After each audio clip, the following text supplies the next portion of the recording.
Bonjour à tous, bienvenue sur ce petit tuto qui va aider les référents d'établissement à trouver leur défi mobilité sur l'application.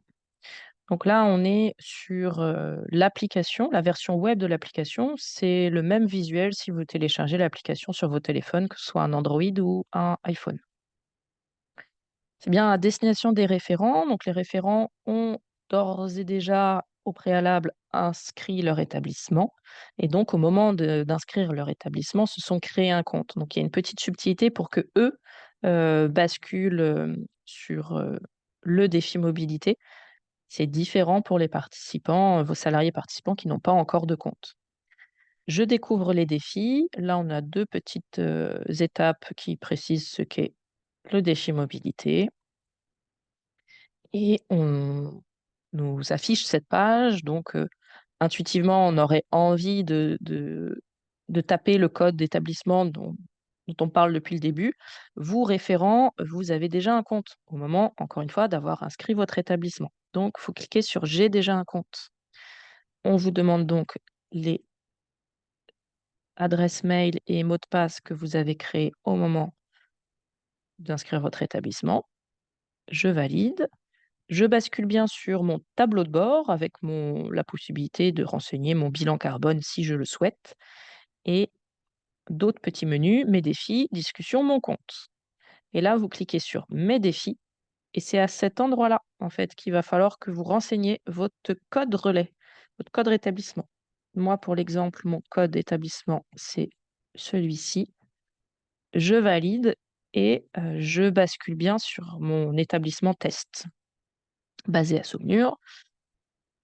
Et je vois les défis de ma structure.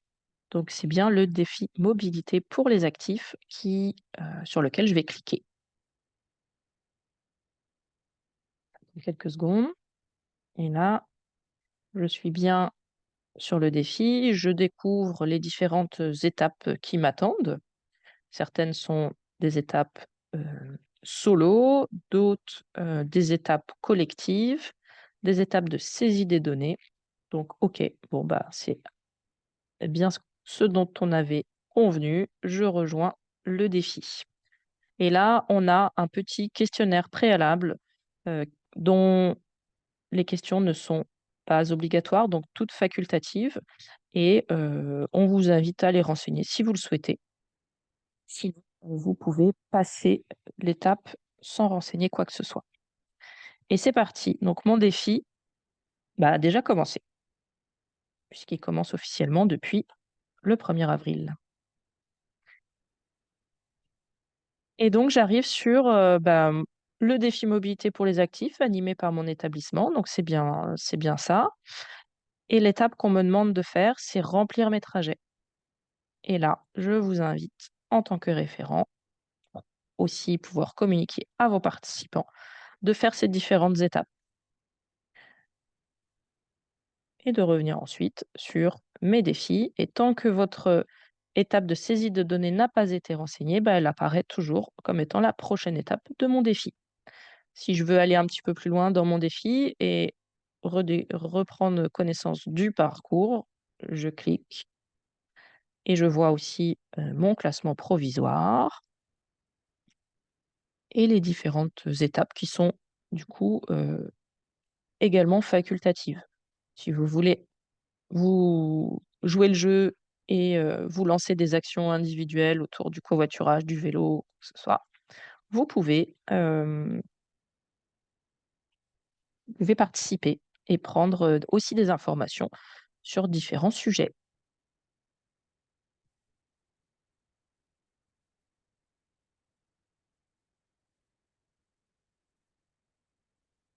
Les 2 étapes qui sont obligatoires, on va dire, en tout cas essentielles, ça va être les 2 étapes de saisie des données.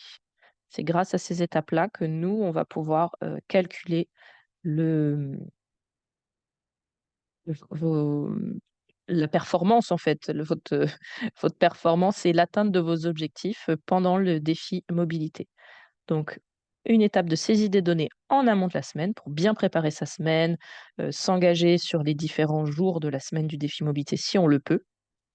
Et puis, l'autre étape de 6 idées données, elle a lieu pendant la semaine du défi avec quotidiennement la possibilité de valider ou non, modifier peut-être les, objectifs que vous vous étiez fixés. Bon défi!